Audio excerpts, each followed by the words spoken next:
Today's story is a shorter one, while I'm working on my next story. This story hits close to home for me. I lived in the same neighborhood as the family we are talking about today. They often came into the store I was working at, and I lived right down the road from them. They were a nice family, kinda quiet.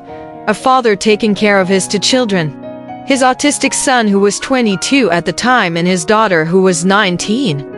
On the night of December 19, 2013, just days before Christmas, when everything is supposed to be happy and merry and festive, but wasn't for this family.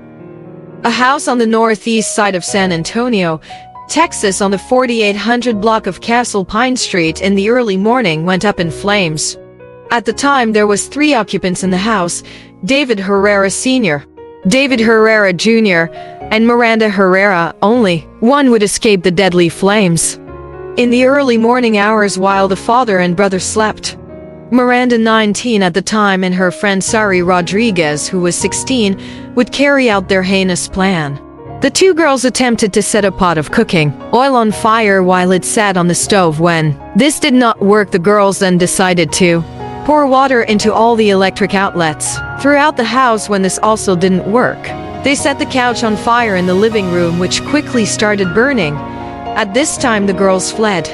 That is some sick, cold-hearted shit, just standing outside watching your house burn, knowing you did this with a purpose to kill your father and brother, and she had no feelings about doing this. In an interview that same day, Miranda claimed everything happened so fast. One moment you are just telling them good night and I love you, then your house is on fire. She exclaimed this while calmly looking into the camera with no feeling or remorse. Originally, the fire was ruled accidental due to Christmas decorations causing the fire, but soon after, Miranda gave herself away at school one day, which caused further investigation. The flames took the life of her brother, who was 22 and autistic, and her father was critically injured. Her father would need round-the-clock care for the remainder of his life. David Jr. was found face down on the floor of his bedroom, halfway into his closet. He was later pronounced dead at the hospital. And for what? Well, you guessed it, insurance money. The power of money, what evil would be done for it. Miranda later said, "I saw my brother being dragged out of there. I freaked out.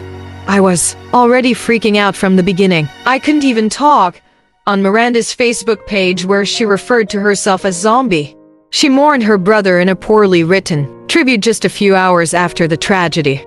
Here is exactly what she wrote and how she wrote it. I'll let you take a second to read it. I couldn't find much on her partner in crime because she was a minor at the time.